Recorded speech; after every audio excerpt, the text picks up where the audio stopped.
Ciao ragazzi! This week on Pasta Hotline, we're making tortelloni. It's like tortellini, only bigger.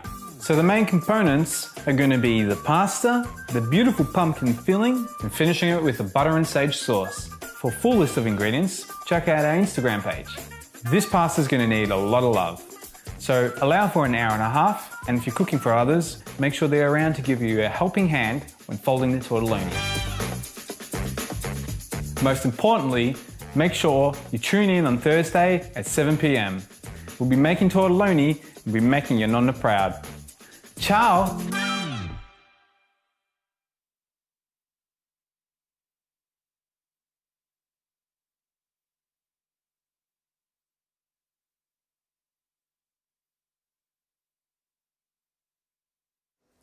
Ciao ragazzi!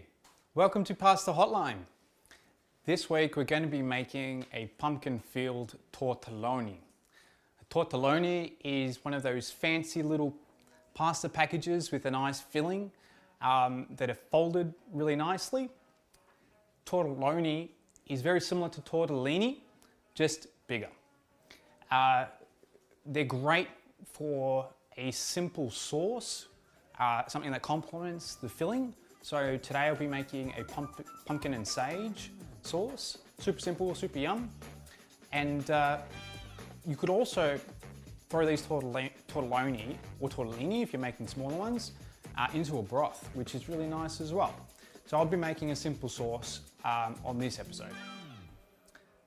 In terms of what we'll be doing to break this down today, I think of this as 4 simple steps or components. We'll be making the pasta. We'll be doing that together, so I'll help you through all the challenges in making homemade pasta. We'll be making the filling. We'll be then assembling the tortelloni.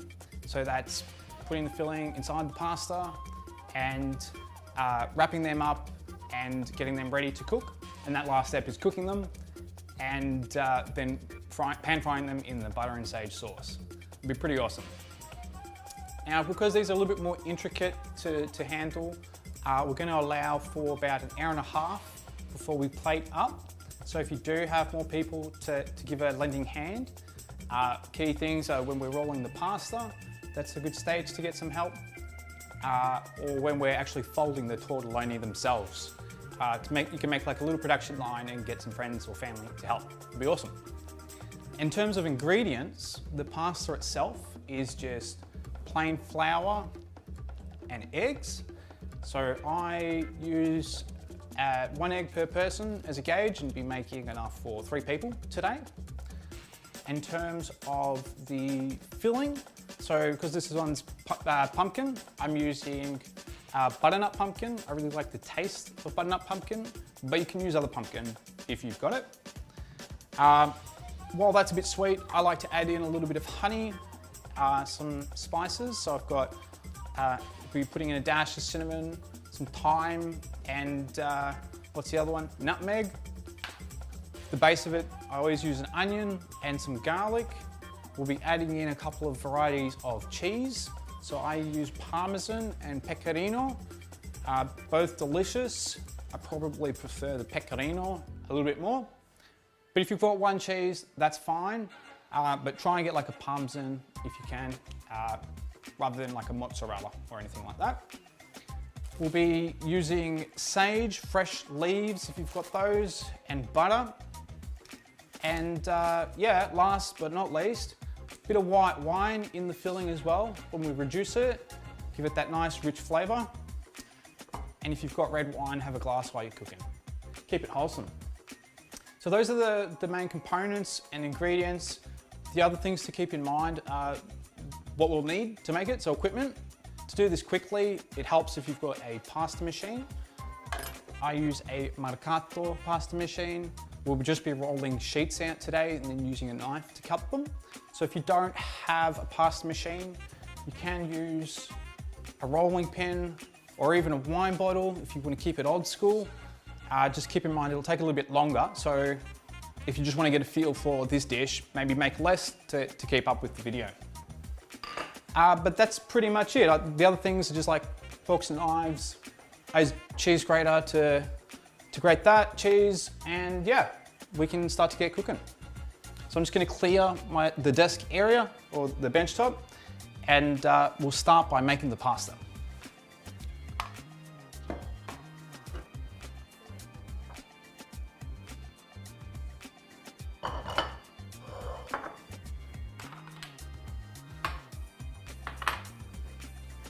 So making the pasta together is probably my favorite bit. It's what this whole show's about. But yeah, as we progress with the different seasons of Pasta Hotline, we've been putting a bit of spin on different things, and yeah, making pasta with different sauces and different fillings for the different types of pastas. What people have been asking for.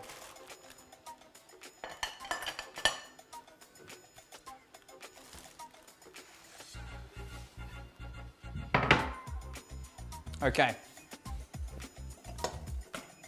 If you haven't already poured yourself a glass of red, please do so. Integral part of the cooking process. To get started, just make sure you've got a clear table and you've washed your hands as well. I just start by putting plain flour on the table. And the idea is once you make a little pile, you can start to make a little well shape as well.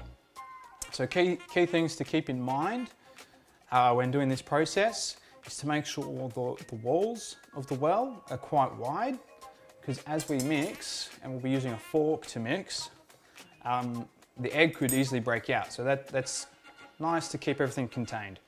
Keep the flour handy though, because if you do break the wall, you can just grab it, throw some more in.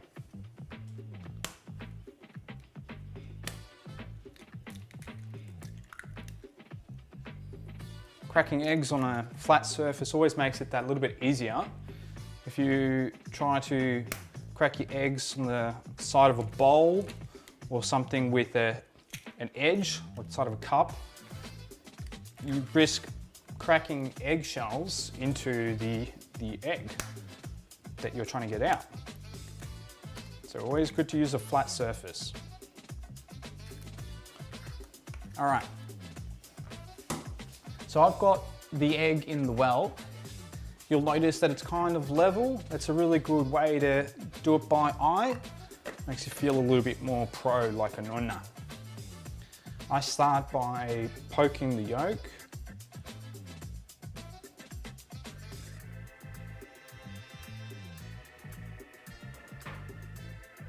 Just gently and slowly. And then we'll start by whisking it, not too dissimilar to making an omelette, but we'll be gradually bringing in flour.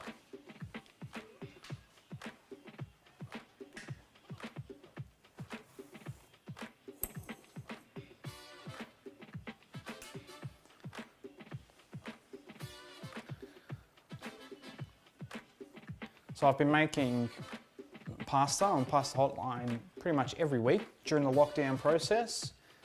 The main goal really has just been able to help pass on some wholesome skills where you end up with some delicious homemade pasta. I learnt how to make pasta from my nonna, and yeah, perfect timing with lockdown, I suppose. Just being able to give some people an activity to do. Season 1 was really just about getting started, starting with a simple spaghetti. We worked our way up. I think we ended up making lasagna and gnocchi towards the end. Okay, I'll talk more about this mixing process. So I'm not going to town with digging this fork in on the table. I'm just kind of lightly beating and gradually putting in flour. And slowly this mixture is starting to thicken. Just want to make sure that the egg is looking pretty even. And we're going to keep doing this process until we pretty much can't beat the egg anymore that easily. So it'll start to roll around the fork. we're kind of whipping air into this mixture as well. If you're making for a larger group, I suppose now or in the future, you can still use 1 egg per person. I think when you start to get around to like the 6 people mark, it's good to throw in an extra egg. But yeah, I think just using 1 egg per person is a really good gauge for about 4 or 5, up to 4 or 5 people. And it's a pretty wholesome way to end the day as well. You can just make extra, use what you need for the meal, for your dinner or for your lunch or whatever you're doing. And then you can just keep the rest for the next day, or you can cook it all and put it in the fridge or the freezer. If you've put too much flour on the table, what you can do is you can start to just move that aside. Try and keep the chunks out of it, because the finer you keep that flour, the better it'll be easier to use when we're making those pasta sheets. Okay, you'll notice it's getting pretty tricky for me to try and mix this now. So I like to grab a bit of flour to help get the last bit off the fork. And yeah, I've probably got a little bit too much flour here, so I'm going to move some to the side, try and use that for later. And yeah, just keep enough to work the rest into this dough. So this dough is very soft, very soft. And with the kneading process, which I'll show you, we're going to be picking up this flour as much as possible. So the kneading process is pretty much using this part of your palm, kind of pressing it out, stretching it onto the dry pasta. And what I'm doing is picking up dry flour, which then slowly thickens this. This kneading process is also going to help build the gluten in the pasta dough. And that gives it that little bit of elasticity. And when you cook it, gives it that firmness as well. Okay. So it can be quite delicate at the start. Don't have to be too crazy. It's a good idea to try and pick up any chunks you've got on the table early on. Otherwise they become much harder to incorporate into this dough later on. And then you'll find that when this becomes like a ball, you'll notice like differences or discrepancies in the mixture. But yeah, it's a pretty soothing process. Definitely like doing this after a big day.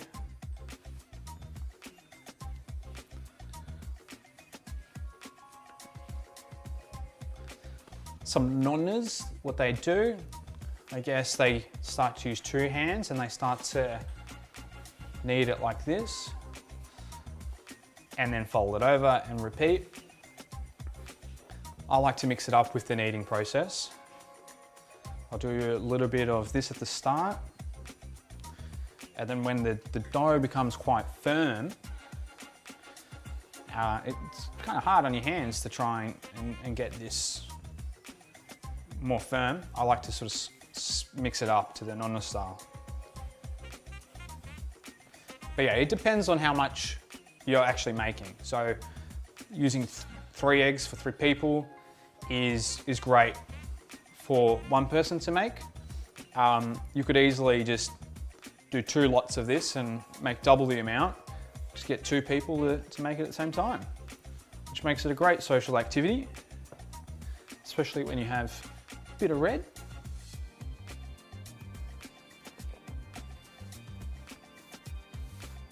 So if this is the first time you're doing it, you're probably wondering, well, how long do I have to do this for?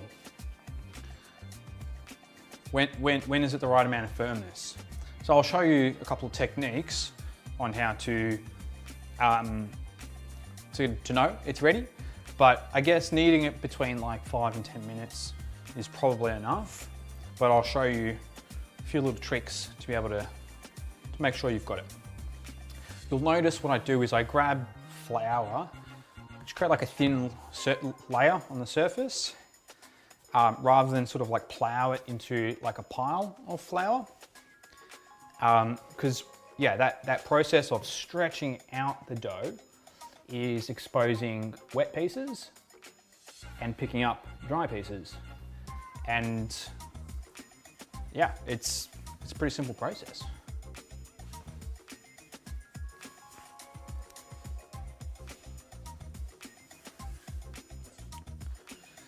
I should mention as well, if you do have questions, this is a live stream, so you can definitely ask and I'll help you along the way. If you're having a bit of a pasta disaster, stop what I'm doing, give you special attention, see how you're going. So yeah, just shout out if you have a question or any good banter, have a bit of a yarn, I'm happy to.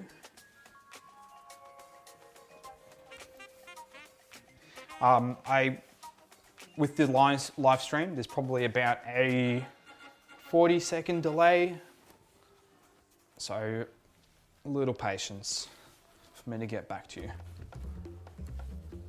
All right, bit of an update on the dough. It's definitely a lot firmer from when we were mixing it with the fork.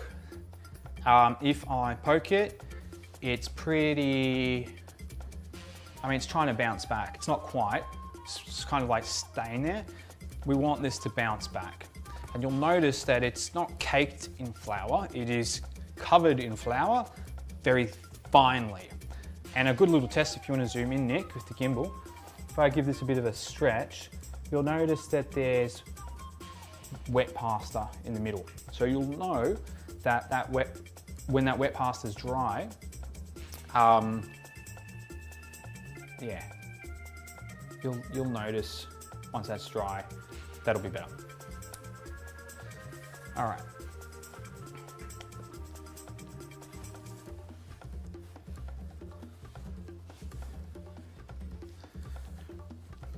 So making tortelloni is a bit of a commitment to make. You're making the pasta from scratch, but then the filling as well.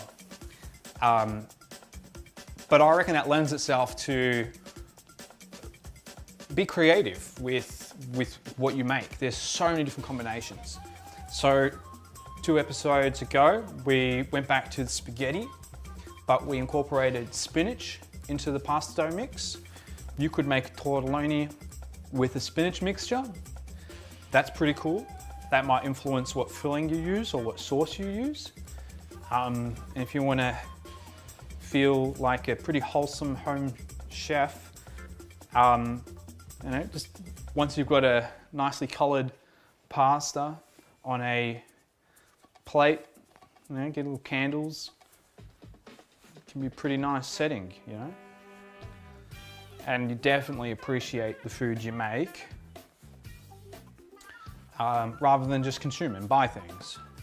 That's the other thing that I wanted to get out of this is making pasta it's a very wholesome experience.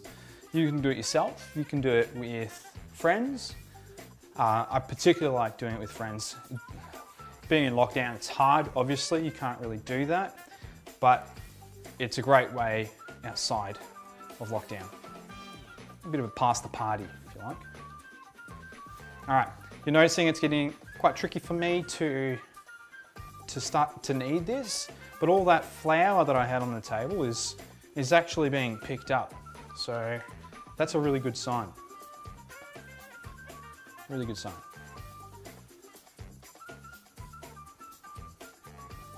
It's definitely getting tough to work with. If you're making this with more eggs, it will take longer.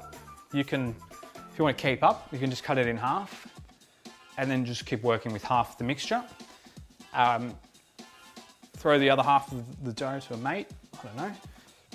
Get them to do it double time. Cool. For best results, you really do want to get this part right. If you don't knead it properly, what's going to happen is when you're rolling it out, whether it's through the pasta machine or with a rolling pin. If it's through the pasta machine, it's gonna stick to the table. Sorry, stick to the pasta machine. Or if it's with a rolling pin, it's gonna stick to the table. No bueno, that's no good.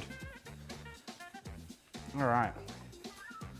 It's also a good little workout. So have fun with it, I guess.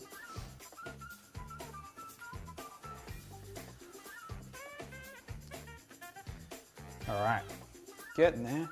Pretty much when I feel like it's starting to get quite firm, do a bit of a poke test, see how that's rising back pretty quickly.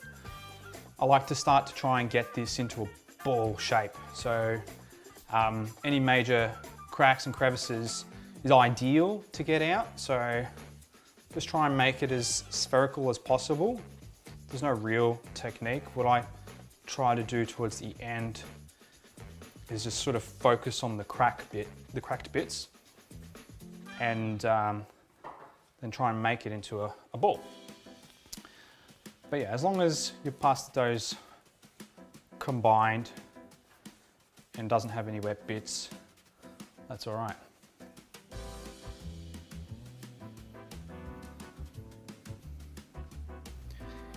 And if you are making this and you're able to take some photos along the way, I'd love to see how you go, particularly when we're actually doing the assembly bit. That'd be fantastic. It's pretty funny. Look, last week, someone sent in, good friend of mine actually, good friends of mine, they sent in how they were making pasta, and they had it on a projector on the wall. So I was making pasta in someone's house on their wall, helping their household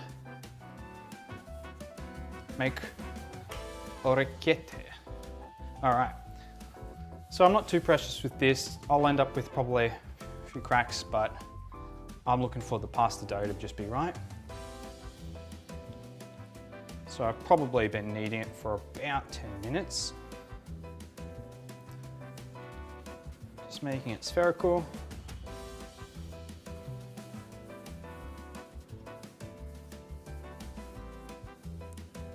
Little micro kneads. All right, so I'll talk to what we're doing in the next steps as well. So normally I just get a crack on with rolling out the pasta bits. But because we're making a filling and we want to soften, we basically want to caramelize the onions and soften the pumpkin. It gives it the best flavor. We're going to start chopping some ingredients and then return to the pasta. But I think this is pretty good. Yours looks something like this. Fantastico.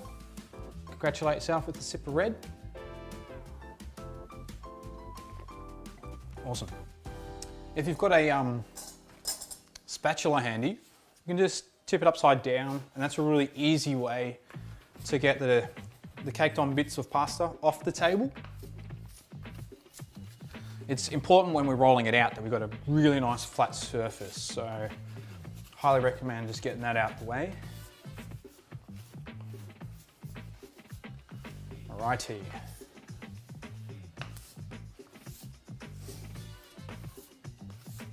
Cool. So basically we're going to let this rest for a little bit. I'll put it to the side. Grab an onion. You probably can just do with one onion. Garlic and butter, because we're now going to start making the filling. And yeah, chopping these ingredients, I'll take you through that as well. Nothing special, but if you do want to have it sort of cook in a timely manner, you want to make the pumpkin into smaller pieces. So how much do you use? I've got like a half of a butternut pumpkin. I'm going to cut these into sort of slices, maybe around, I don't know, just over 1 centimeter each. I'm just going to get the end off first. Be careful when using a knife. A good friend of mine chopped his thumb. Sorry to hear, Decker. Hope you're on the mend. But yeah, be careful. Get your fingers out of the way, basically. I reckon about, roughly a centimetre is a good size. I'm going to take this skin off, but I'm going to do it later. Just going to sort of judge by eye roughly how much to do. So I think that's probably one person worth of pumpkin, maybe even a little bit more if you think about it. Little pieces of this are going to go in the tortellini. Start to conceptualize how much you'll use. You'll probably end up with about 15 to 20 tortelloni, I should say. So that might be one person, maybe even 1.5.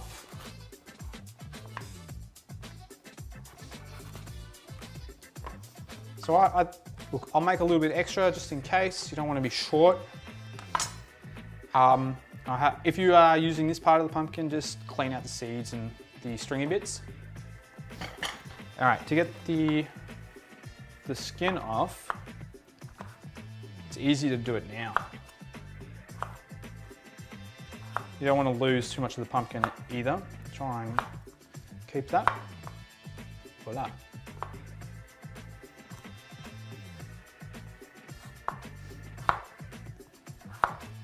Yeah, so if you're not making a pumpkin tortelloni, you could fill it with ricotta and spinach, just like we've made with the ravioli in the past. That's really nice. You can put like some lemon rind in there as well, salt and pepper. You don't have to get too complex with the ingredients. Just use good quality ingredients. And that's it. Homemade pasta, good quality ingredients for a simple sauce. Don't be afraid to try new things and experiment with herbs and stuff. It's the best way to learn. Yeah, you could make something awesome. I think that making tortelloni is not only fun, but it's impressive. So if you've managed to pull this dish off at the end of this, I reckon it's going to open a whole new world of possibilities. Okay, so I've basically gotten the edges off, the skin off this pumpkin, and these are going to be pan fried. So I'm going to make them probably about that big. It's fairly small. It's about 1 centimetre by 1 centimetre. I think if you make them bigger, there's nothing wrong with that at all. It's just you will need to let them cook a little bit longer to soften, because the inside won't cook as fast because it's covered by more pumpkin. So I'm making them small because I don't want you guys to be eating at like 10 p.m. considering we started at 7. We could do this in an hour and a half, get it on the plate. There will be a little bit of overlap with what we're doing in terms of we've made that pasta dough. Now we're making little pumpkin squares. After the pumpkin squares, we're going to come back to the pasta dough. Well, we will be chopping more ingredients, but you get the drift. We'll be mixing it up a bit. So yeah, when chopping, just get your fingers out of the way. Really got to be careful. All right. Don't make it too small, otherwise they'll burn. When we're cooking the onions, I like to dice them beforehand. That leaves them at risk to burn, so you do have to keep an eye on them and cook them on a low heat. And today, we're going to be cooking them in butter for extra flavor. But if you've got olive oil and no butter, I'll allow it, but this dish really lends us. I mean, we're using butternut pumpkin. That's the clue right there, isn't it? Butter. But yeah, no stress. Cooking pasta should not be stressful. It's pretty wholesome. Okay.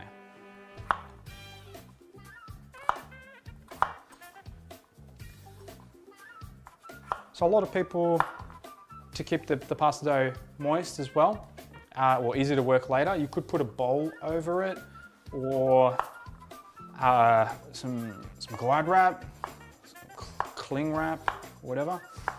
I'm just leaving it like that because it's not going to be too long before we're back. But if you were planning on letting your dough rest for longer, yeah, I would probably cover it with something. But I've always just moved straight into rolling it out. So I'm not being precious. All right, almost done with the pumpkin. The more uniform you make these, so the more they look the same, the more evenly they'll cook, the better the result. So that's a good little attention to detail. It does help. That does help. Okay, got my pumpkin. You could probably chuck that on the stove. I'm gonna try and, yeah, get an onion sorted, and then we'll attend the stove in one hit. So we are softening the pumpkin and we're caramelizing the onion. How good is that?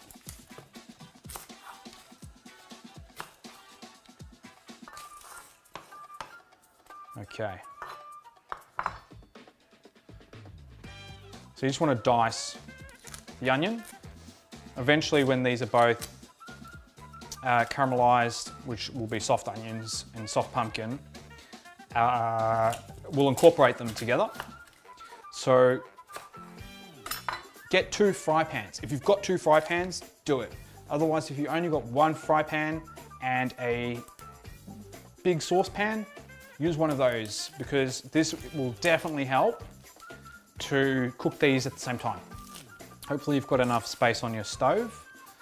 But yeah, otherwise you could just caramelize the onion first, and then put those aside on a plate once they are, and then start cooking the pumpkin.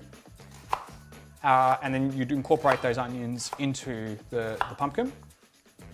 But yeah, just being mindful of time today, and look, you might need to be mindful of when you're cooking this, if you're ever doing it in the future for guests. Yeah, you can cook these 2 at the same time, basically. All right, so I'm just gonna move those to the side. And after this, these 2 are on the pan. I'll come back and chop garlic, but I'll get them on the pan first.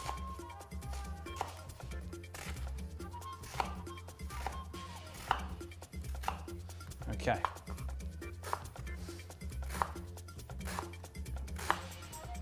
Just be careful.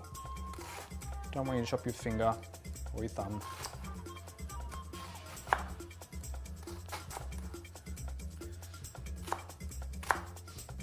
Oh, this always makes me cry.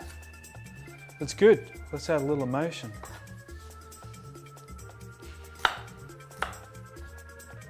Hopefully you've got a nice record or playlist on in the background. Okay, so Nick, if you want to bring the little gimbal, we'll start to get these on the pan. Actually, I lie in 1 second, but stay with me. Just need to get some butter. So we'll use a bit of butter for both. I'll use about 50 grams. If you didn't know this, it shows you on the package where to slice for certain amounts. That's pretty handy.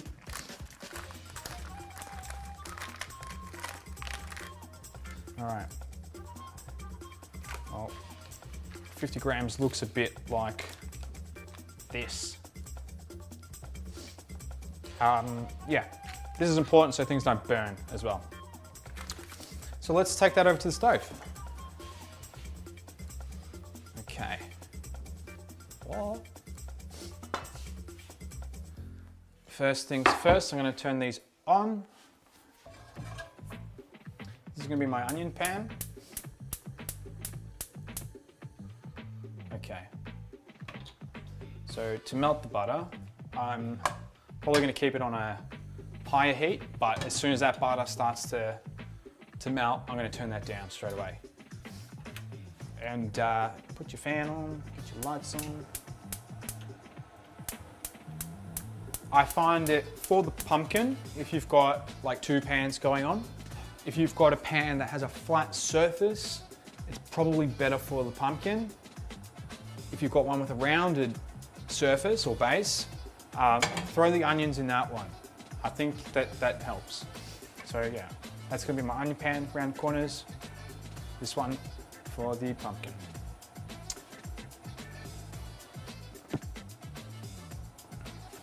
Okay.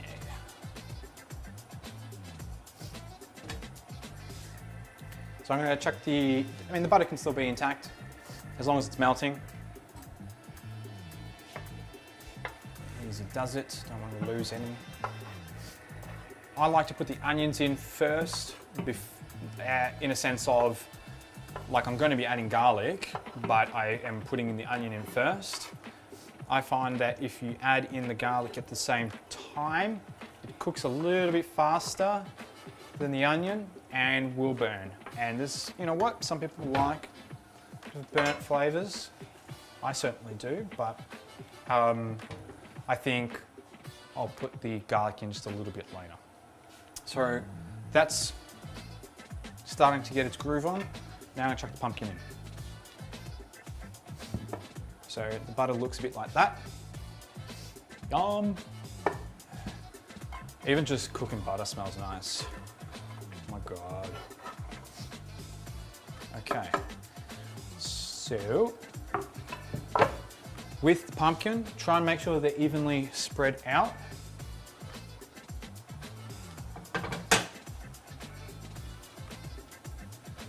And yeah, if they're like overlapping, that just means that they're going to cook a bit unevenly, and we really want to soften them.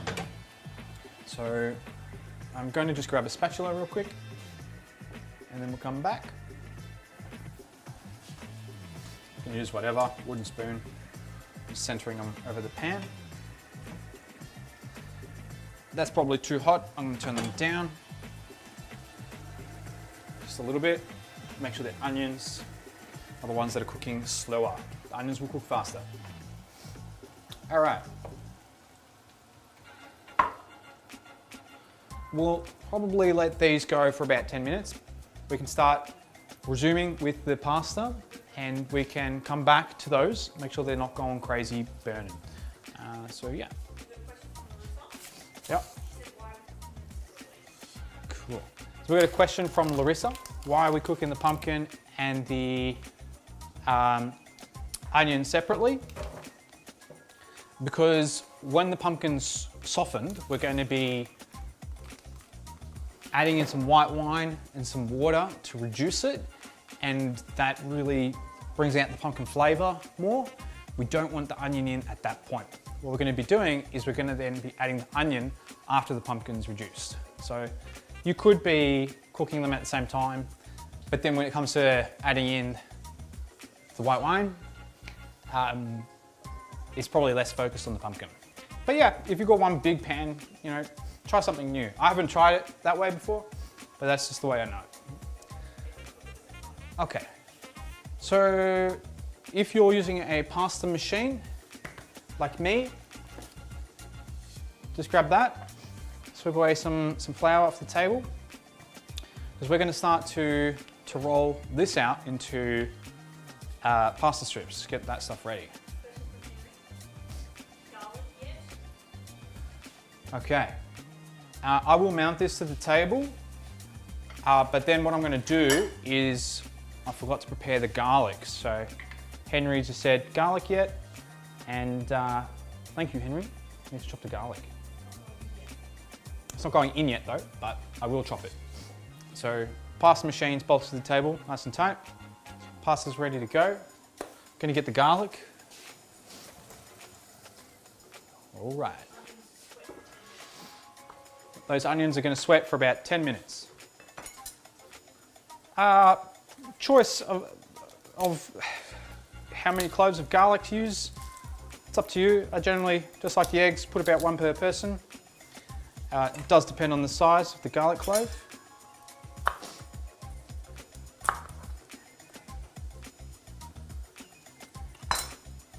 But yeah, by the time these garlic have been finely chopped, those onions would have been cooking enough to now incorporate the garlic, and it's a good amount of time for me to just check to make sure nothing's going crazy burning.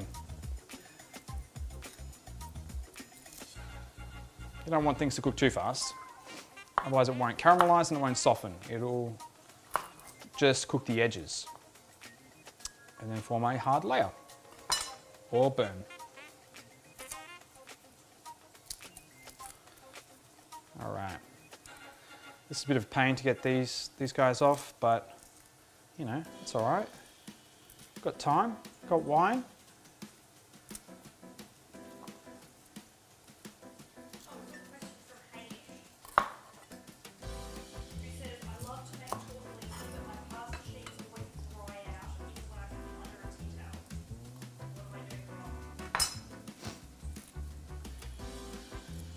So we've got a question from Hamish.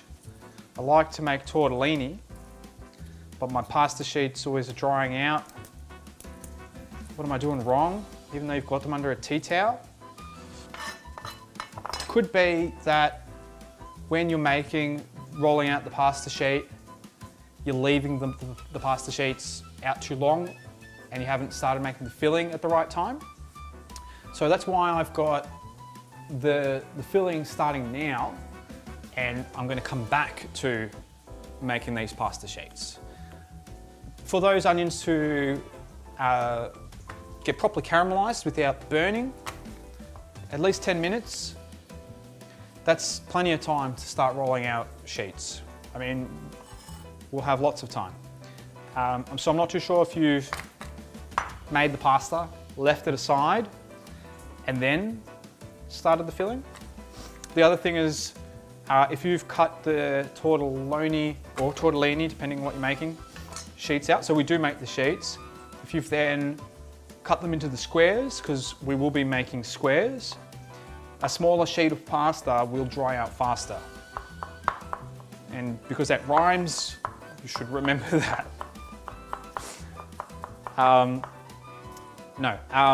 You should basically leave the pasta sheet in its long state, because it will take longer to dry out. You could also, if you want to work with pasta that doesn't dry out as quickly, you could leave it in the fridge for a while. I haven't done that, but what that would do is keep the moisture in it. But if you're cooking along today, together, we'll see how they turn out. So take photos on how you're going. Because Hamish, that's a great question. All right. While I'm chopping this garlic, I can smell those onions and pumpkin. So I'm just gonna have a quick glance. They're okay, no worries. Non c'è problema. It's not a problem. Okay, but yeah, I can start to smell it, and already it's getting me really excited. Really excited. Okay, so the garlic is roughly chopped. I'm gonna throw those in with the onions now. Just gonna follow along.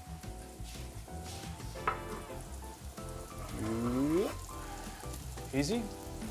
I'll give them a mix, because they don't look like they're cooking, but they are.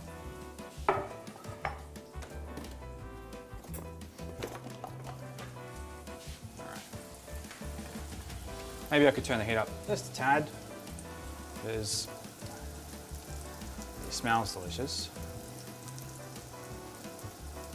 Yeah. If you want them to cook a bit faster, you can spread them out. If you want them to not burn as much, make a pile. So that's pretty good. I'm going to turn the pumpkin down, which, oh my gosh, smells delish. Okay, maybe a little bit too hot. I can see the edges crisping. I don't want that. So I've turned that right down low. You definitely want them to soften.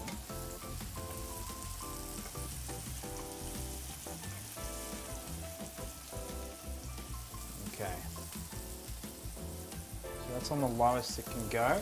How low can you go? Or is it? I have to check.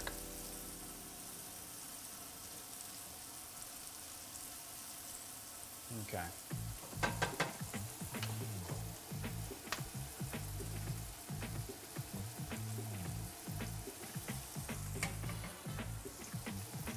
Yep.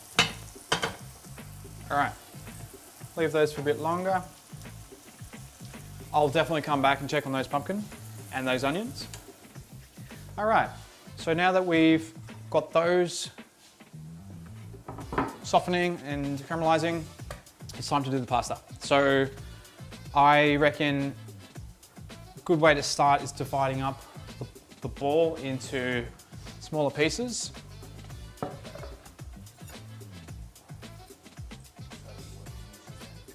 So I just flip the board over, just doesn't matter. So I'm going to cut this into quarters, but let's have a look at how the inside looks. It's quite dense. It's definitely good pasta by looking at that. So I'm going to make those into quarters. Make them as even as possible, because when they get rolled out, they end up as even pieces. All right.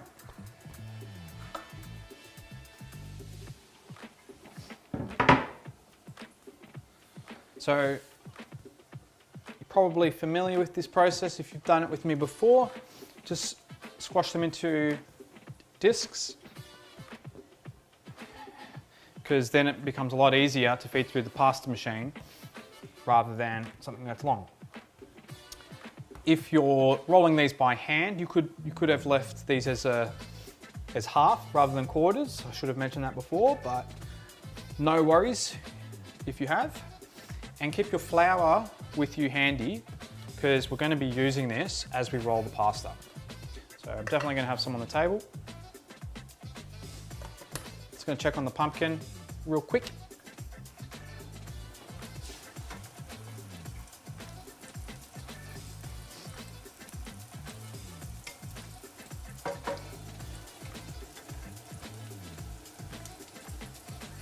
Cool, looking good. All right, so I've rolled these out to a disc, and I'm going to walk around here to start feeding these through the pasta machine. But Nick, if you want to bring the gimbal around, I'll start talking about some parts of the pasta machine. All right, so the dial should be on the inside of the table, and we're going to start on the lowest setting.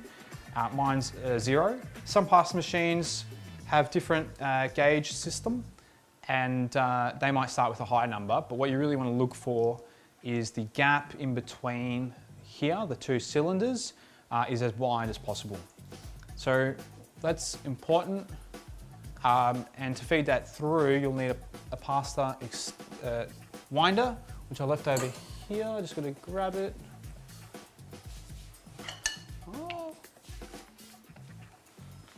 Turns. And yeah, so just put it towards the edges and wind that through.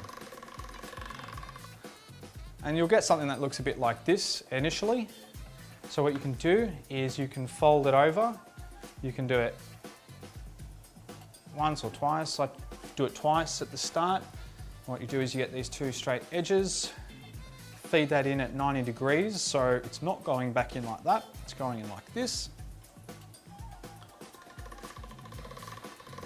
And what we're doing now, if you're wondering what it's called laminating the pasta. So basically what I do is, in folding it over, I'm making sure that I'm getting these straight edges where possible. So I folded that in half, feeding it in at 90 degrees. And now I've got another straight edge. So if I go, I want another straight edge. Instead of this wide one, I fold it over, and now I've got straight edge, straight edge. So initially, you just want to make sure you've got straight edges,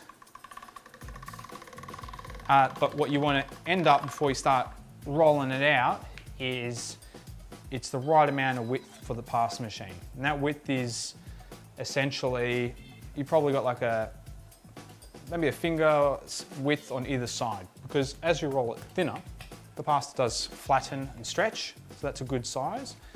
And you want to allow for that. So let's see what I've got. I've got a pasta sheet here it's pretty square. So there's straight edge, straight edge, straight edge. I'm not going to be too precious. I think it's a really good sort of size. So to get started, a little bit of flour on the top, give that a coat.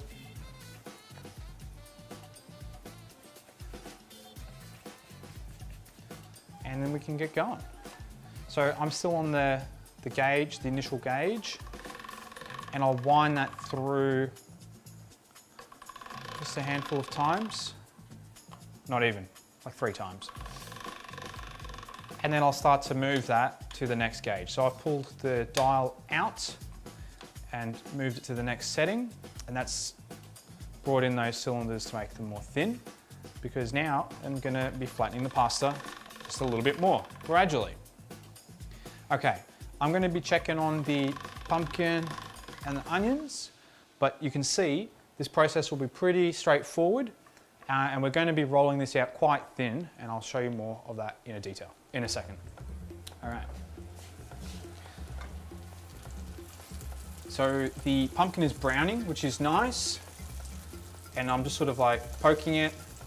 It's softening for sure, which is good. I had a little bit too much heat at the start, so it's probably getting a little bit of extra color, but it's still doing all right. The onions, looking good as well. A little bit of color is okay. You basically just don't want them all fried and crunchy. But as you caramelize them, they will change a little bit. But that's a good sign. So do this from time to time. You don't want to leave them unattended for too long, because if the temperature is just a little bit too hot, that's no good. Back to the pasta sheets. And maybe a sip of wine as well.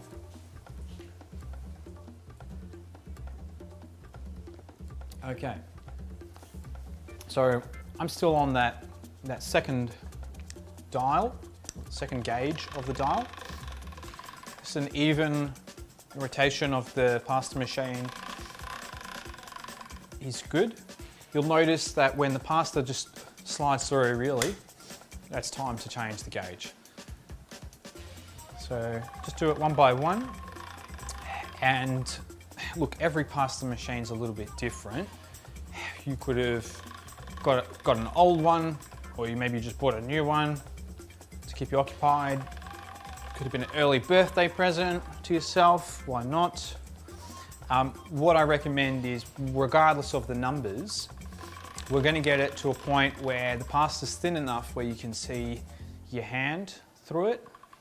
I think the old traditional way is if you can read a love letter from the other side. So get your love letters out.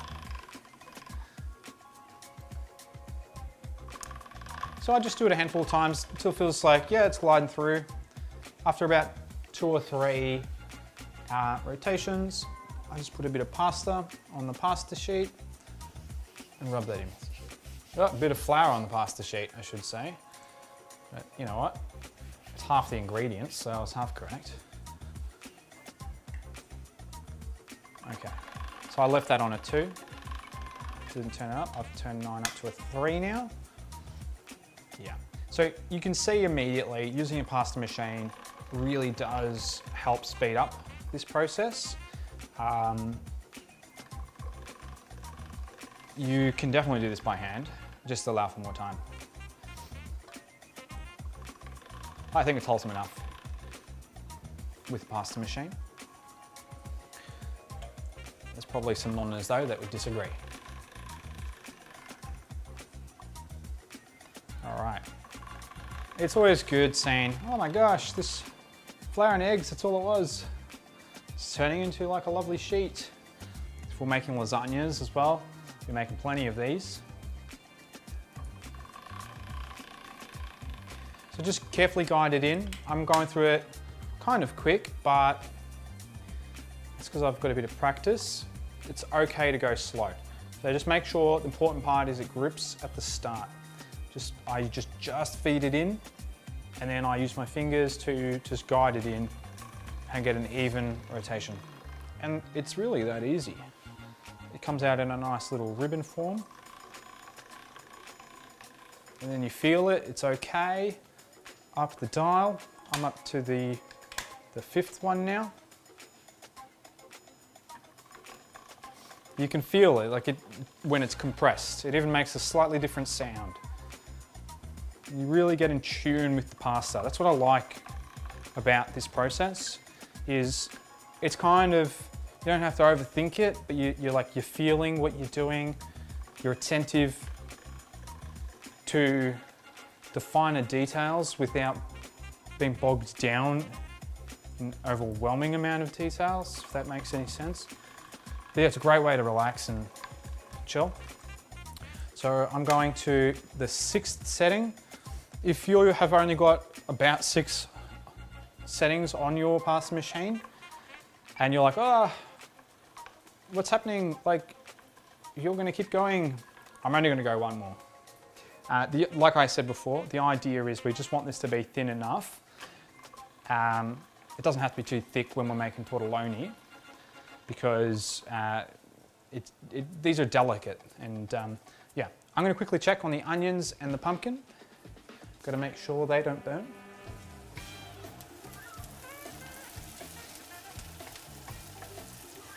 Yeah, they're definitely coming along nicely.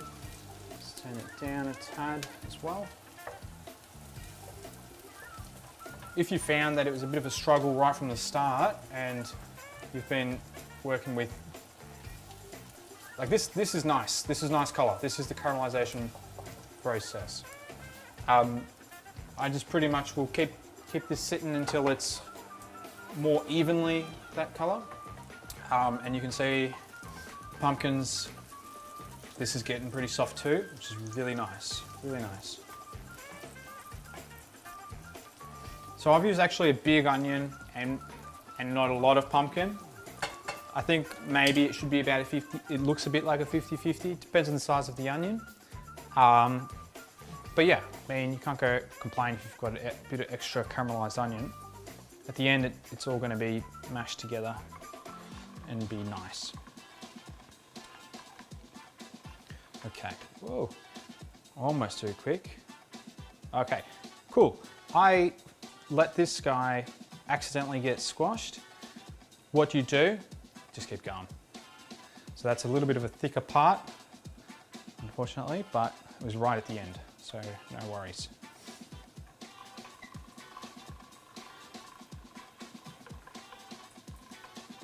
Okay, I might dress this with a bit more flour. Make sure that you haven't got water on your bench top. Otherwise, when doing this, it really makes it hard to then feed it through the machine again.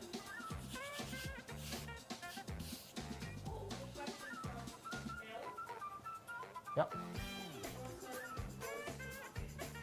Question from Mel, can you roast the pumpkin? Wow, that sounds really good. Why not? I think roasting the pumpkin is going to soften it as equally, and it might work better if you roast them with certain herbs at the same time. You could put the honey on as well. This is just a bit of a guide to get you making tortelloni. If you want to roast the pumpkin, go for it. Okay, I'm on my 7th dial, and this is probably as thin as I want it to get. So I can feel it's gripping, guiding it through slowly. It's getting pretty long.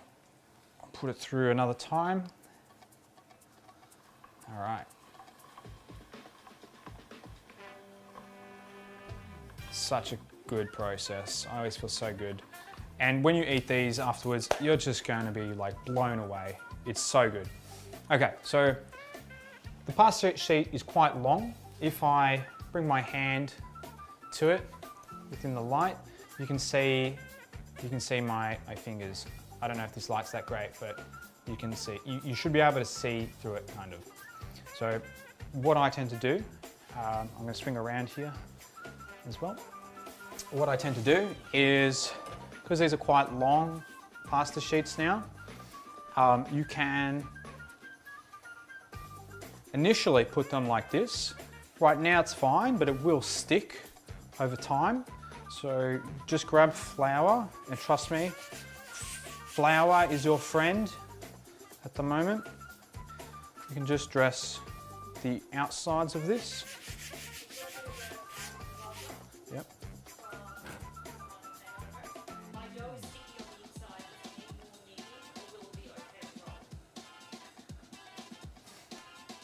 Got a question on the comments part. My dough is sticky on the inside.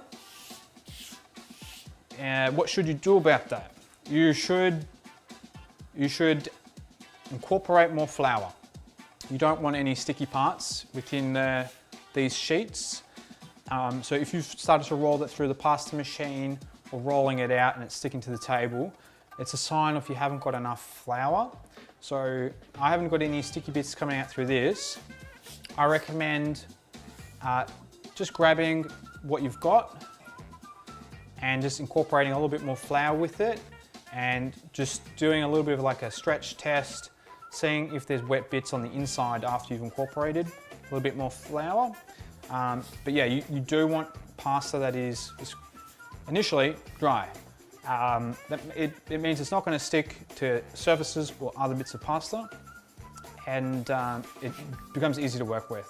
So I'm going to do another one of these rolled out, and we could probably start to cut them pretty soon. But before I get started on this, I'll check one more time on the pumpkin and the onions, because maybe the pumpkin is soft enough to start to reduce it with white wine. So let's check that out. Okay. I'll show you what this is looking like.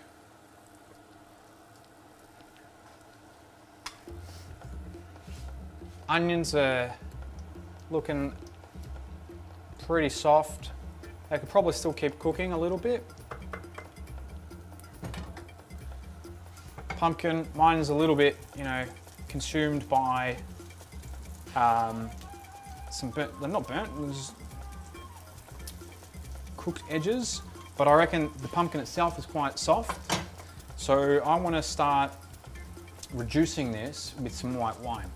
So an easy way to do that, I think, is just keep everything even in the pan. I'm just keeping the pumpkin in the center. And I'm going to grab the white wine. And I'm probably going to put maybe like 1/4 cup. I don't know, I always do these things by eye. Maybe about 60 grams, milliliters, if you wanted to do this with a measuring cup. But maybe that much. This will reduce. So I'm going to put roughly the same amount of water just to add to it as well.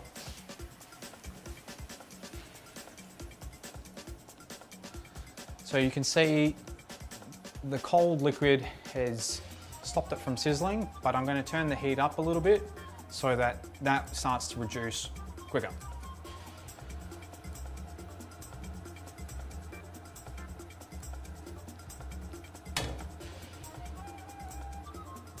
All right, while that's reducing, that's continuing to caramelize, the more the better. We'll continue making pasta sheets. So I've made just one for the moment.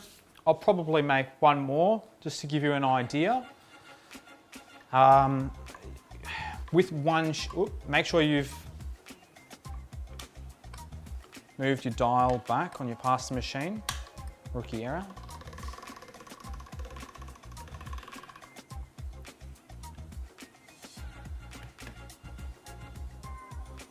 Fold it. Should have shown you.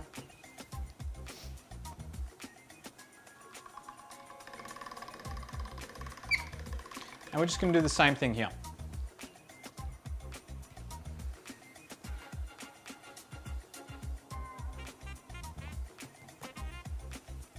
Again, I'm just going for those nice straight edges. It makes the next bit easier. So keep that in mind.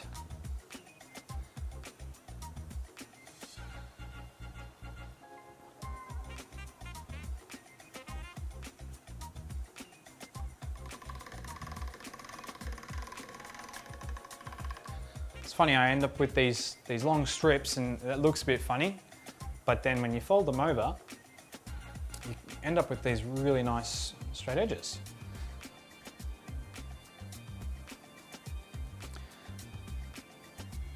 All right, I think that's pretty good. Bunch of straight edges, bit of flour on the top. Don't have to be too perfect.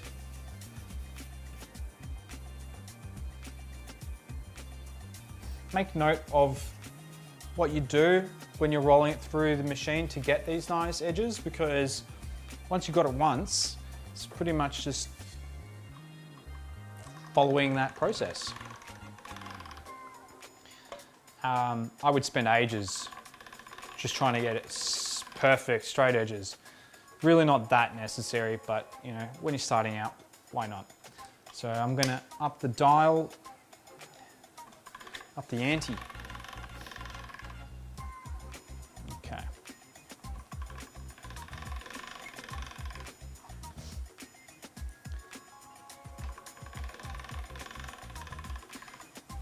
If you incorporate different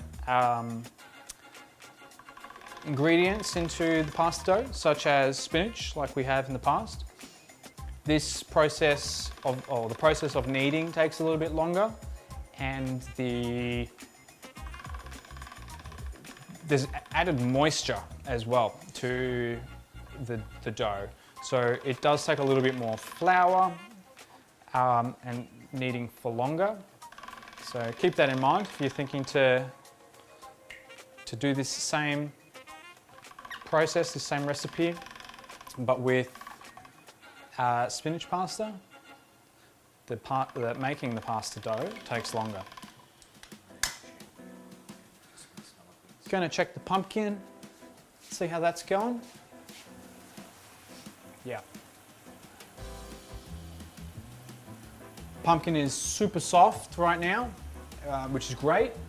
And the white wine and water are reducing. So pretty much this is gonna be perfect, and the onions are looking good as well. Now come have a look with the gimbal. Onions, they're pretty good, pretty good. And that's the pumpkin.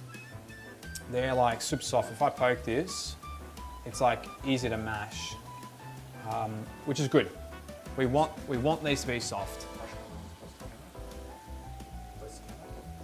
What do you mean?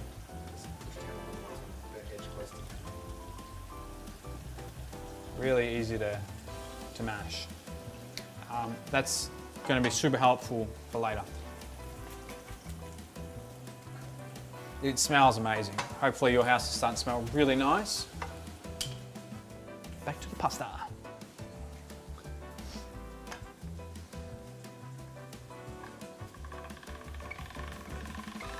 All right.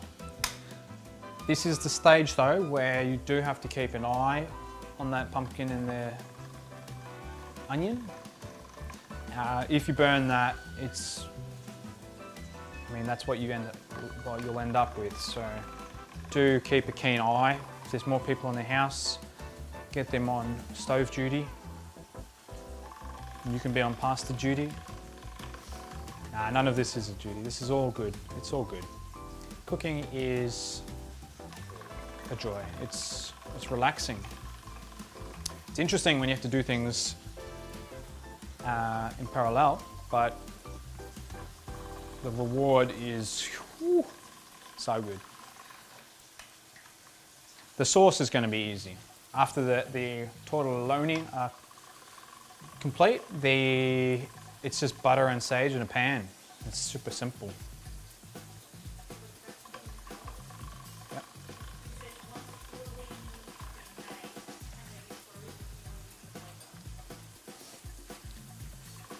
Question from Alan. Once the tortellini or the tortelloni have been made, can they be frozen for use later? You definitely can. I think they're much nicer when they're fresh, but if you did want to make a big batch, that's totally fine. You can have some and then you can freeze some.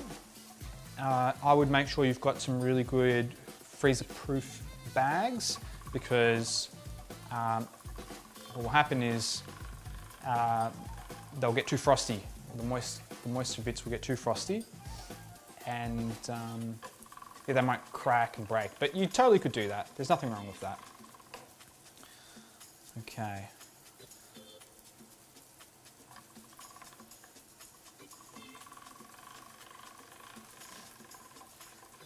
Beautiful.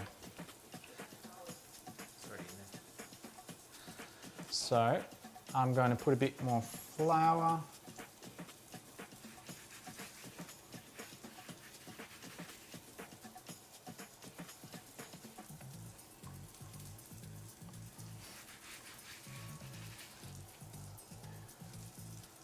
So good. So wholesome. So I'm on the fourth step here.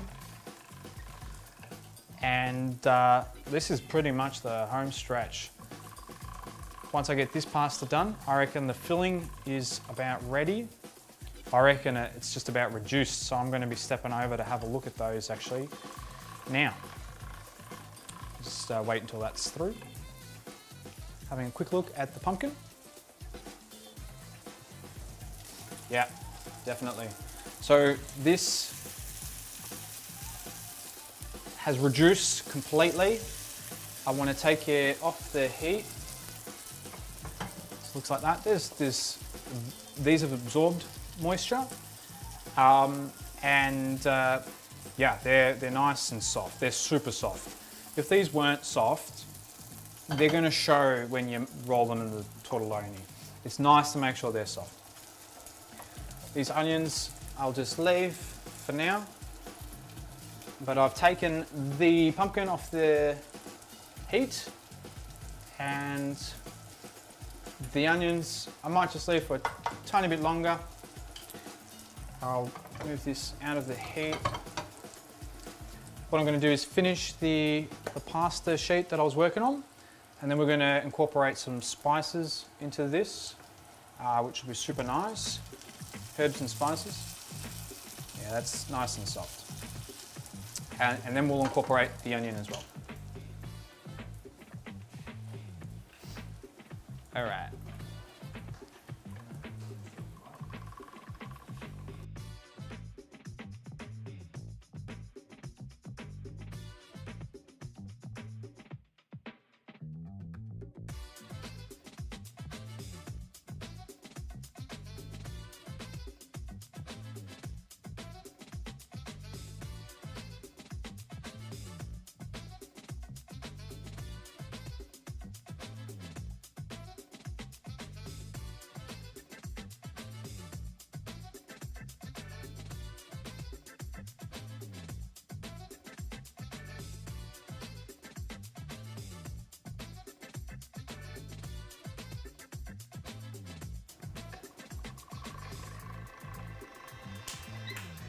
All right.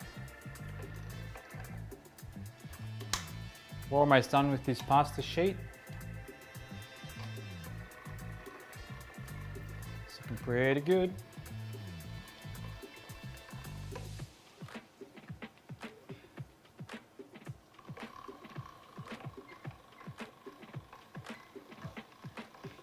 Okay.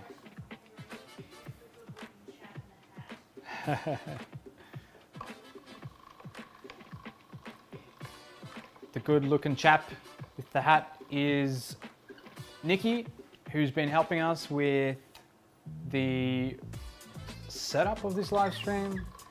He's our resident camera guy, and he's made a lot of this all possible. All right, so I reckon I've got one more dial to go on this. One more setting. Oops. I dropped this. Oh.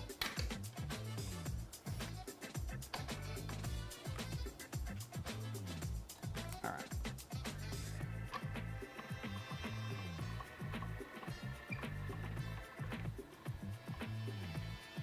All right.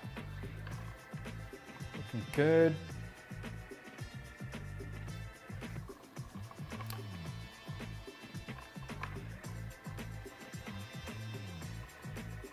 Okay, fantastico. I reckon that's done. I'm going to add a bit of extra flour on here.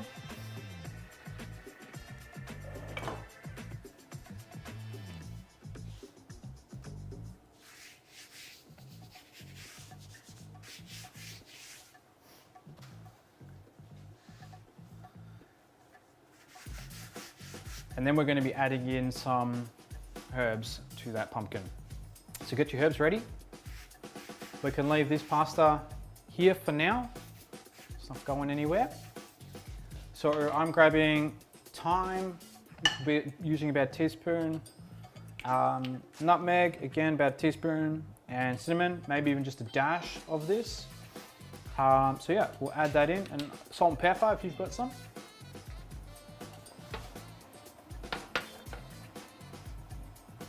Okay.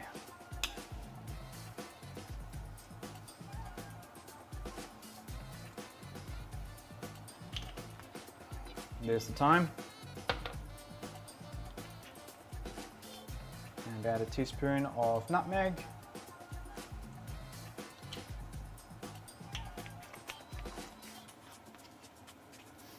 And just a dash of cinnamon. Maybe a tiny little bit more. Okay. Bit of salt and pepper.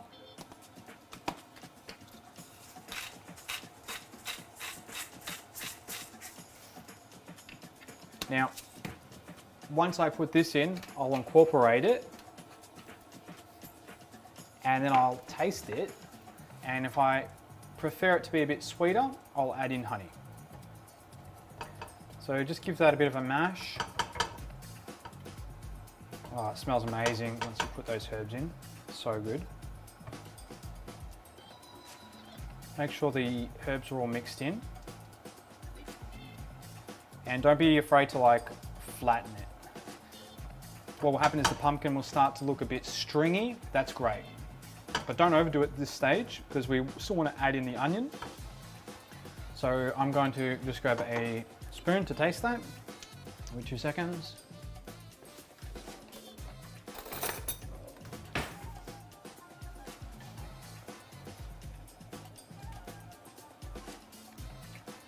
Nice. I think I'll add in just a little bit of honey. So I'm going to grab some. Hopefully it's melted enough.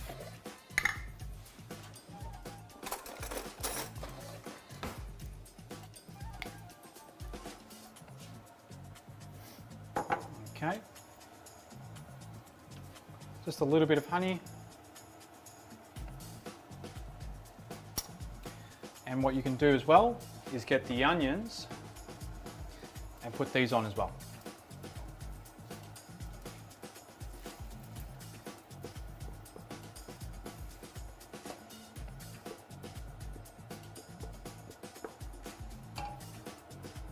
Just make sure you turn the heat off so you don't cook your pan.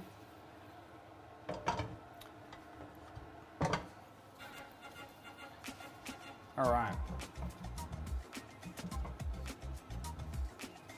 And it's as simple as just incorporating it from here.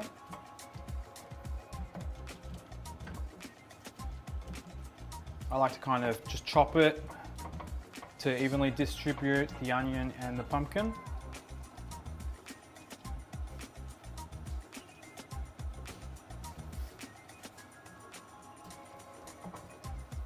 All right.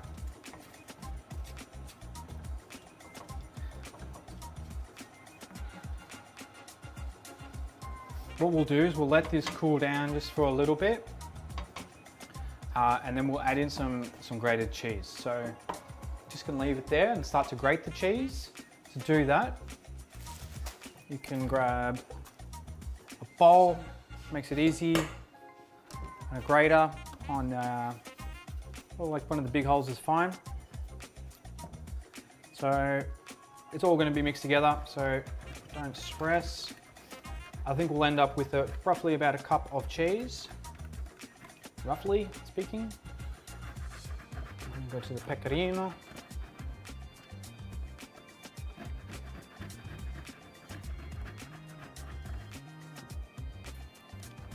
A bit more parmesan.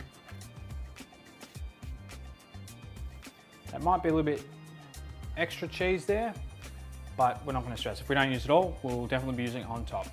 So I'm going to put this inside of the pumpkin mixture.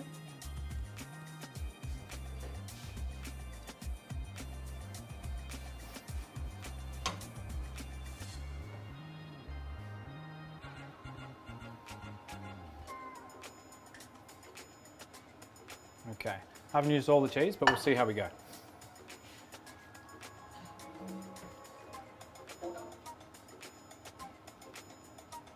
Basically, you just want this to be completely mixed. Adding the cheese lightens the filling. Oh, it smells so good.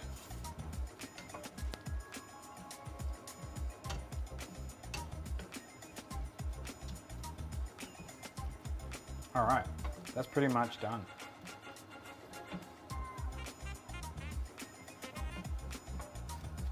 That looks like a pretty tasty filling. Give it a taste.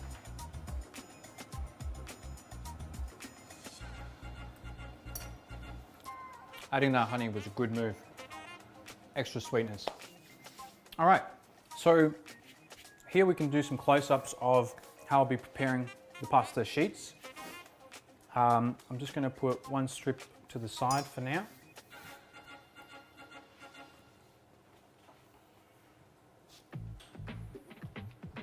Okay, so it's probably easier for chopping purposes as well if you end up chopping on the edge of a chopping board. But what we'll be doing is bringing out the sheet, and I'll just cut the edge here just to create a nice square. We'll use this piece later, but for now, I just want to keep that straight edge. So that's over here. Got a straight edge. If you fold this over to create like an overlapping triangle, this is going to give you, if you're using a pasta machine, a really nice size for the tortelloni. So I'll show you that again. We've got a nice pasta sheet about the thickness of the width of the pasta machine. I've just squared this off by cutting off this bit, which we'll use later. It's not wasted. Fold it over to make a little triangle on the top. And then in cutting that, you end up with a square. Now this square, if you were to start making the tortelloni with the mixture in at the moment, you're probably going to end up with a bigger version of this tortelloni. I can't remember exactly what it's called, but it does have a name. So what I'm going to do is halve this size and create 4 little squares. So you can do that by eye, but what I like to do is just to fold it over in half this way, then go by eye, cut it in the middle, and then I open it up, both of them, with the folds in the middle, and then cut in the middle. And we'll end up with these little squares. And that's awesome. That's what we're going to be making our tortelloni with. So I'll just put those to the side, and I'll do another one just to show you the process. You can make bigger ones if you like, or you could even make smaller ones and end up with tortellini. But I think it's probably more efficient with the amount of mixture that we've made as well to make them at this size. They're great. You'll end up with, I think, plating between 15 and 20 on a plate is nice. I usually go for 20 because these are homemade. They are better for you and you can eat more. It's good food. It's good.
So I've got 12 sheets there, another 4 here.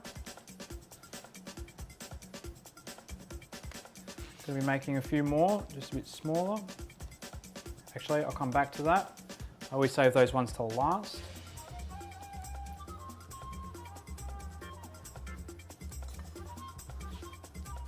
So you'll notice I've got a thin amount here, and then it starts to get to the width of the pasta machine. Definitely not going to waste these. I just like to start off, and I recommend starting off with the square pieces first, because then you can make some smaller ones later. So I've got 16 there in total, and cutting one more square will give me 20, which I think is a nice serving for me for today. So I'll put that pasta here for now.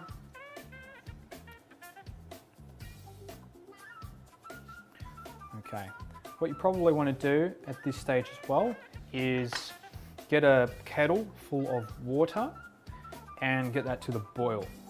So the next step is going to be getting the filling and incorporating them into these tortelloni. I'm going to make sure that there's water boiled just so that that's hot, ready to go when we want to cook them. And what I'm going to do is bring over in a bowl the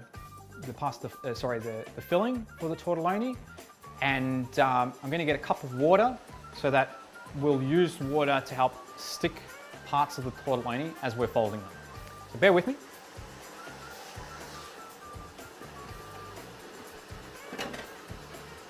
All right.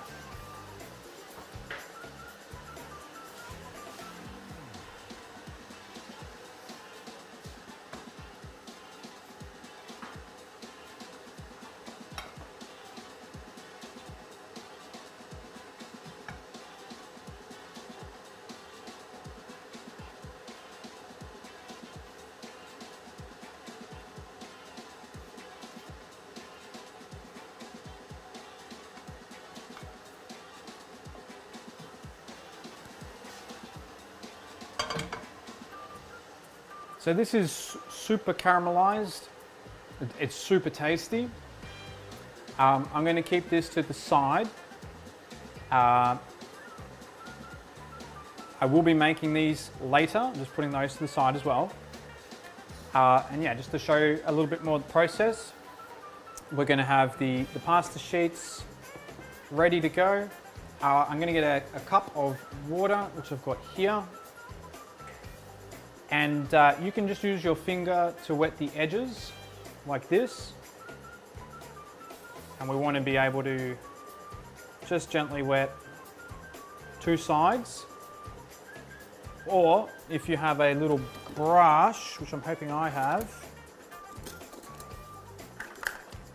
maybe not, just use the finger and a spoon.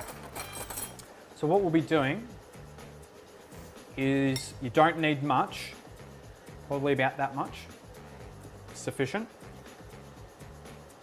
Put that in the middle of the pasta sheet.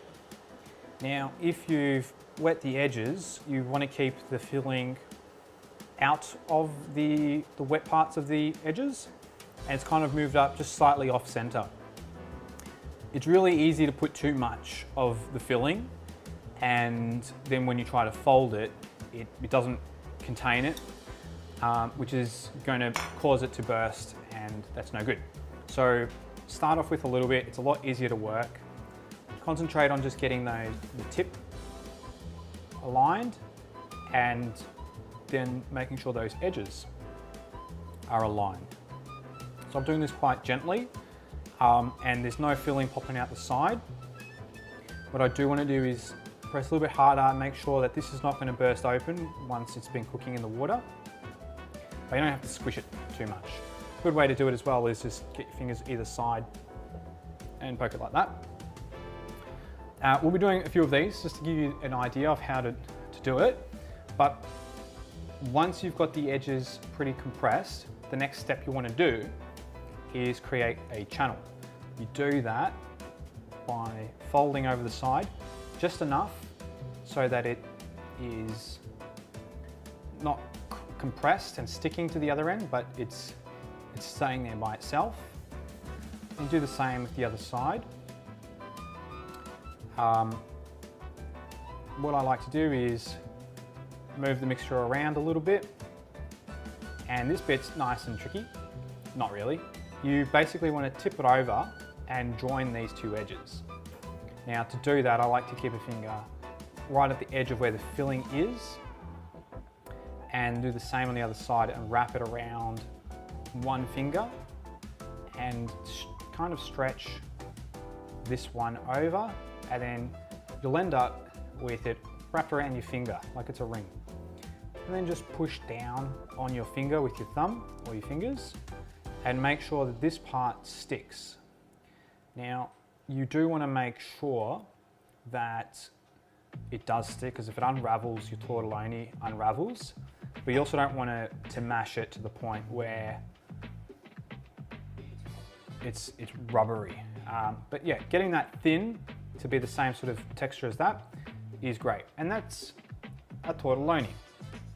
It's a good one. When they cook as well, the pasta kind of shrink wraps over the filling, which is why I like to kind of add little indentations there. But you can just leave that little guy to the side and do that process again. So I'll show you. Pick up a square, make a diamond, a bit of water on the edge of your finger, not too much. Just want to wet those edges just enough so that the pasta ends up sticking to itself. You really don't need too much filling. If you put a large amount, you're not going to be able to fold that over. So start off with just a little bit and make sure you've kind of got it in the center, and it makes that folding process pretty easy. If you notice when you fold it over, you've got pumpkin coming out the sides straight away, you know you've got too much, which means you need to put less in the next one and try and get some out of it. So try and line them up as evenly as possible. If you've got extra pasta or you want neater edges, you can grab a knife and sort of trim it like that. But I think if you follow the ratios I've recommended, you won't need to add in that step. Make sure this is sealed, otherwise you'll have pumpkin coming out when it's boiling in the water. Make sure it's kind of centered. I like to give it a bit of a poke there. Make those channels.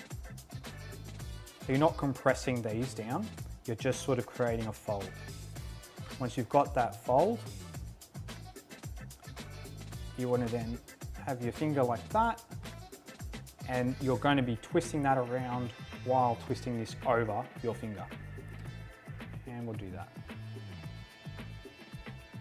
A good thing to do as well is when you've got it to this point, try to get a little bit of water to seal it if you are worried about compressing that too much with your finger. That definitely is, I guess, seals the deal. And then you've got another tortelloni. So I think about 20 of these are like supremely good amount for a serving of one. So if you do have people to help you, I think the easiest thing to do is chop a bunch of those squares. As you can see, it doesn't take too long, and you can count how many squares for how many you want to serve as well. And then you can divvy up the work by getting some people to fold the squares, and you can be grabbing mixture from the same bowl. So I'm going to just do this one. Try not to get too wet as well, otherwise it becomes a bit hard to work.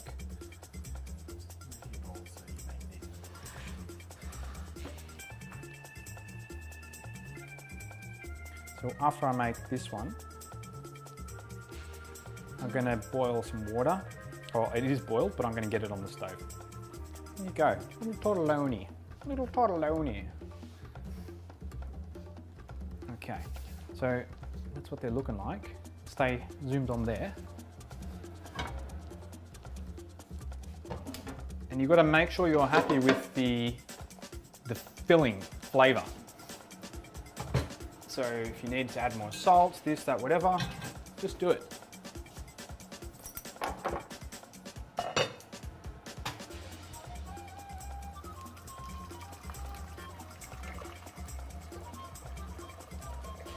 Keep it going. All I'm doing is adding water to a pot on the stove. Yeah. So I put hot water in so I'm not waiting around forever.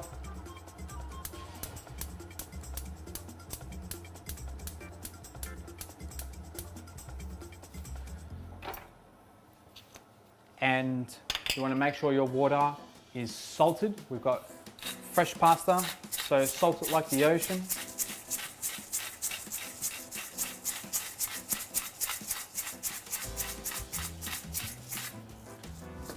Gonna let that boil, and we're gonna power through some more of these, and I'm gonna talk through the technique just a little bit more.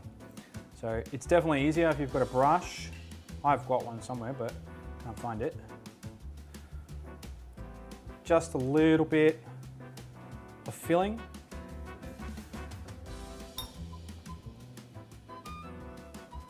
You can also do it flat on the table if it's more comfortable for you. Just focus on getting that tip down first, and then the edges. And if you do notice pumpkin coming out the sides, you put a little bit too much, but don't stress. You can just put less in the next one. And get those edges done. Wrap it around.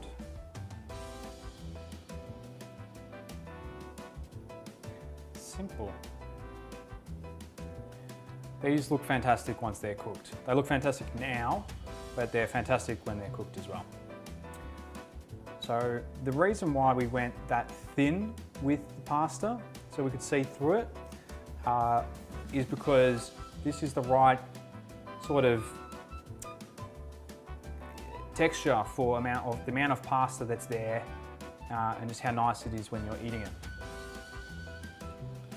So you only need just a little bit of water on the edges. If you're finding it's a bit soggy by the time you're dealing with the filling, just use less water. It's probably too much filling. It's so easy to put too much filling. And don't be afraid to use your fingers as well. Holding that over. Always getting the tip down first.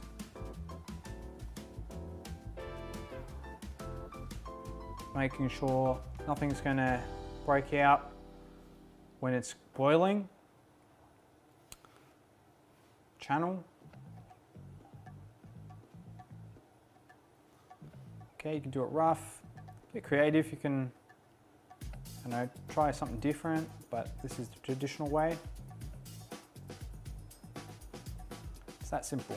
Well, I say it, but you know, once you get the hang of it, it's quite simple. Let us know if you have any questions. For example, why are we even doing these channels? Those channels really help as they're cooking. These will be rotating in the water, and that's helping to move the water over it to cook them better. And helps pick up sauce as well. So yeah, very good.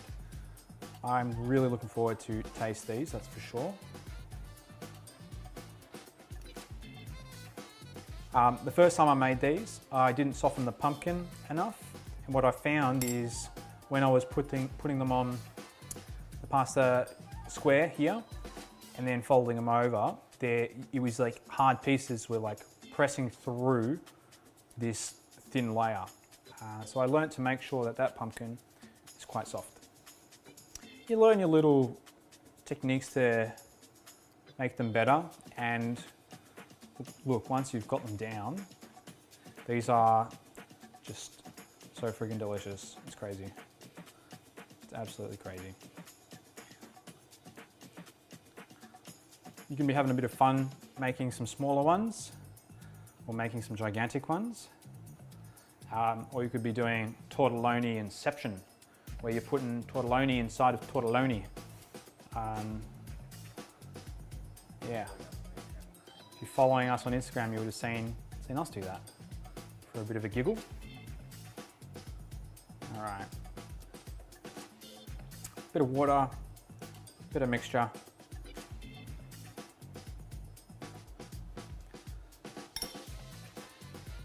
Yeah, so I've intentionally gone pretty powerful with the flavors of the filling and simple with the sauce.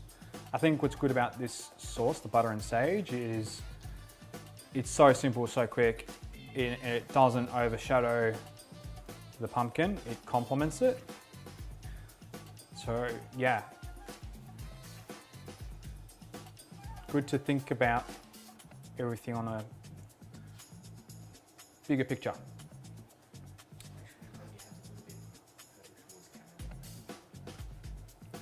So we'll do one a bit closer here.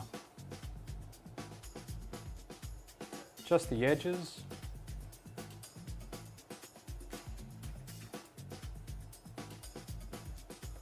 Just a little bit. You surprise yourself, you don't need too much. They're packed with flavor. Get the tip.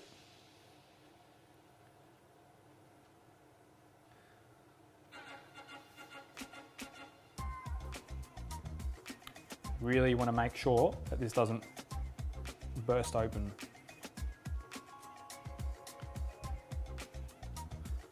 If you've made tortelloni before, or if this is the first time you're doing it, you will think, hey, this is a lot of effort. I think it is more effort, definitely, but you notice that this is something you would get and happily pay. You'd be throwing your money at someone at how delicious they are. So this is good for a special occasion, I reckon. Or if you've just got the extra time and you want to indulge. I wouldn't be making this every single time I wanted pasta, but it is definitely, like, we've taken pasta to the next level just by making it at home. And now we're taking a ridiculously delicious pasta by doing the filling and cooking it with homemade pasta. So good. Okay.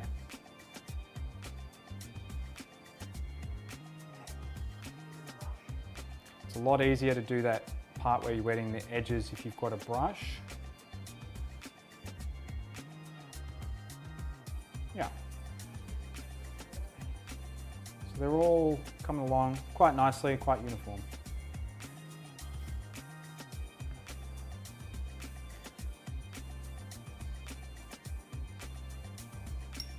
So I'll try and make a few more, just because I think when I cook these and plate up, would be nice to show you what the finished dish looks like.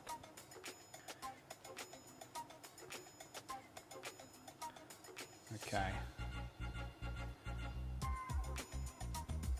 You've got tunes pumping, drinking the wine, the vino. It's just pretty nice, pretty way to relax. I reckon after this tortelloni, I'm gonna have a sip. Looking good. Yummo. Yum. Okay.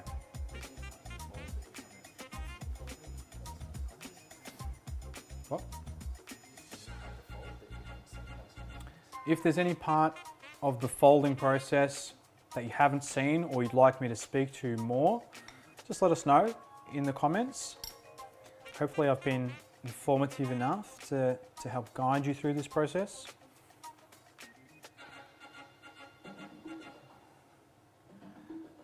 It's a pretty simple process once you've got it. Okay, it's taken a bit longer than an hour and a half. I always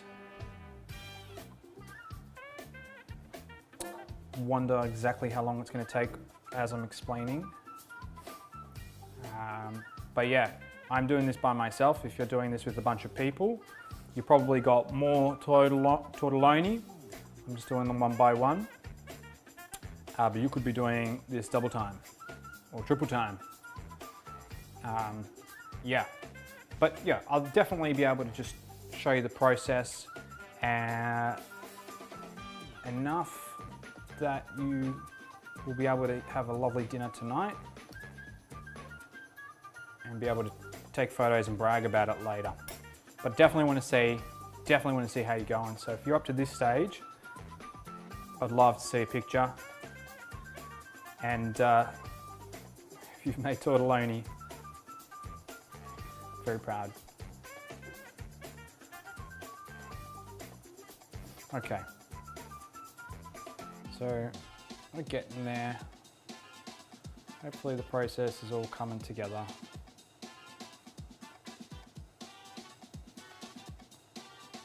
If you make this for guests, it's so impressive. Like,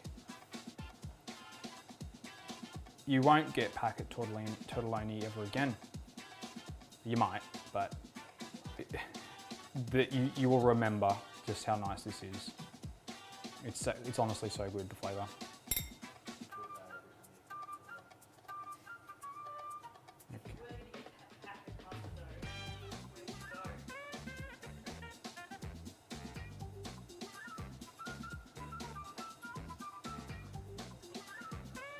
Okay.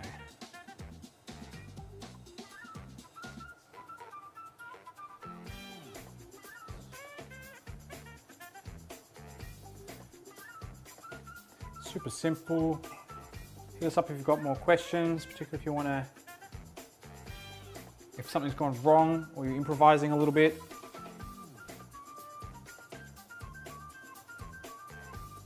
But yeah, keep sipping the wine, making the tortelloni. All right, I reckon I've made enough to show you the next step. Maybe I'll make one more after this.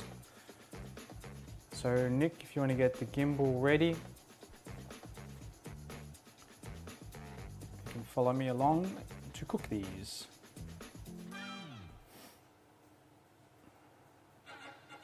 These are so good. Holy moly. Holy moly. If you've got this process down pat, you can chat, make a coffee, drink a wine, you really can relax. The sauce is super easy. We're gonna do that now. Okay, this is the last one. So I've made about 15, which I think is enough for one serving. You could definitely put more if you want. Just getting those channels. I'm going to take these over to boil them in a second.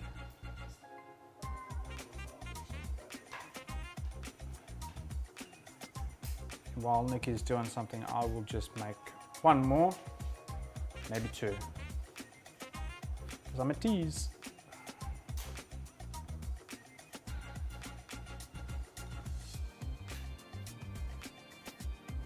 They're so good.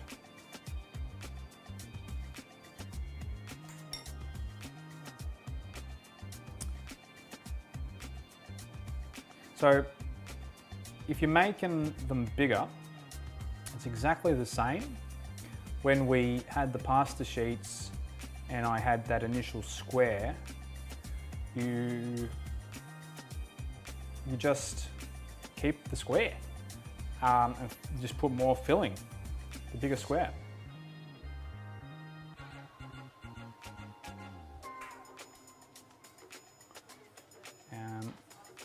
But I really like this size, I think it's nice.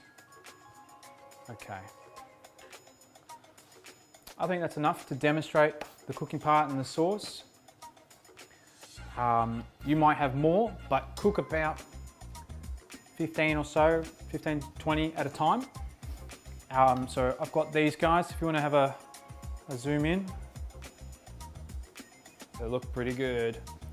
They're kind of smooth on the outside now, but what will happen is they'll like shrink wrap when they're cooking.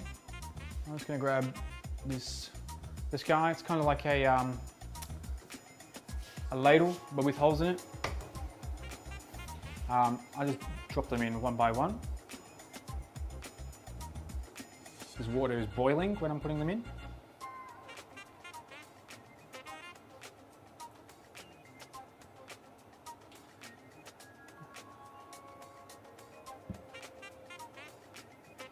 All right, so to cook them, they'll start off at the bottom and they'll start to rise and tumble.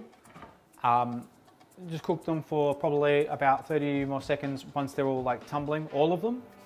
So I'm just going to get the pan ready for the butter and sage. You can keep them on there just to show how they're rising and stuff. I'm just going to get a pan quickly ready. You can use one of the pans you had prepared before. That's totally fine.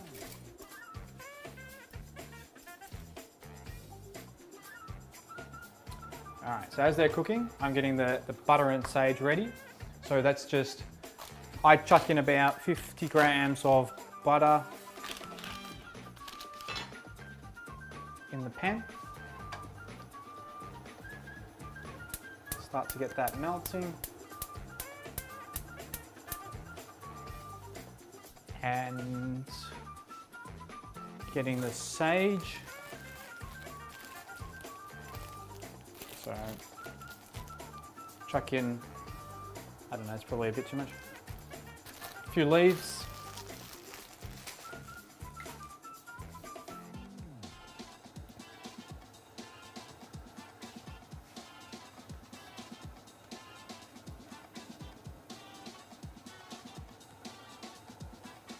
Okay, you can, I'm going to take one out just to show you. See how the pasta's starting to shrink on the mixture? That's a good sign. That they're cooking, which is really good. They're all rising to the top. I think they are. Starting to tumble a little bit. If you really want to, you can take one out and try it, see if it's to your liking. I'm going to judge this by eye. I've made them before. I don't know what I'm going for. So I'm going to turn the boiling down a little bit. Just get a bit of the excess water out of it. Chuck those on the pan.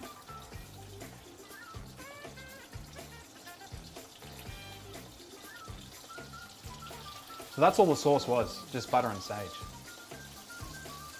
Super easy.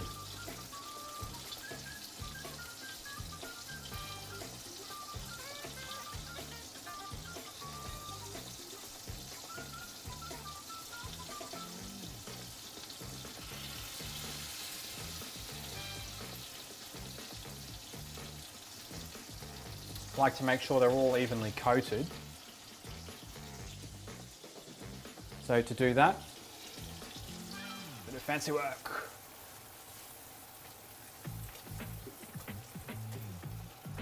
right. Have a zoom in on that, Nick. So they're nicely coated with butter and sage, and that's all that's to it really. Because I cooked these maybe like 90% of the way, I'm just making sure that they're all evenly coated. I'm not really frying them to the point where they get crispy edges, but you can see that the sage is wilted over. I use that as a bit of a gauge on how long they're cooking for. And yeah, these are just about ready to plate up. So I might take that off the heat for now. I'll bring this over with a bowl. Yummo. My little spatula guy. So they smell so amazing. It's incredible.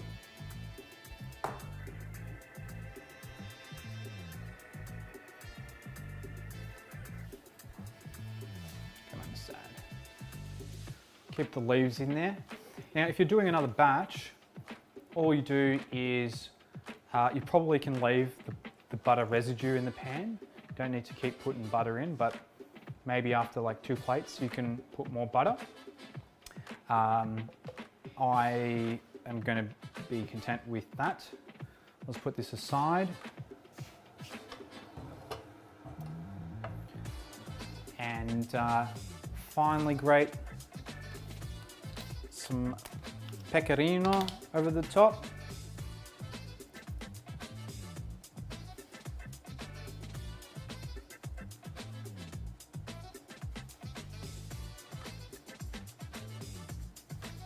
And that is just like restaurant quality deliciousness in a bowl. I'm gonna give that a try.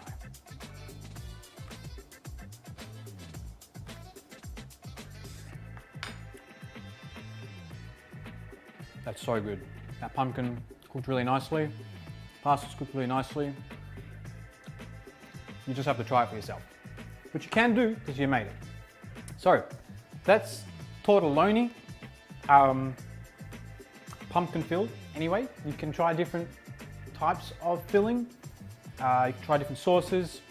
Could even put the tortelloni in a broth and cook them in a broth and just have like a handful.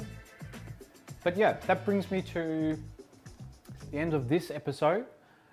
We kind of went all out and made something pretty crazy, restaurant quality, but kept the wholesomeness and had something to do during lockdown.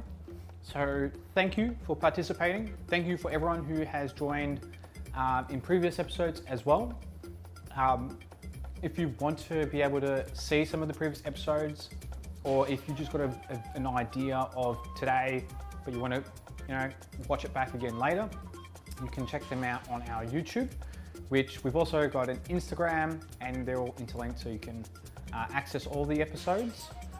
Yeah, moving forwards, we probably going to wait until lockdown's finished because we have some really cool ideas around what we want to do with Pasta Hotline.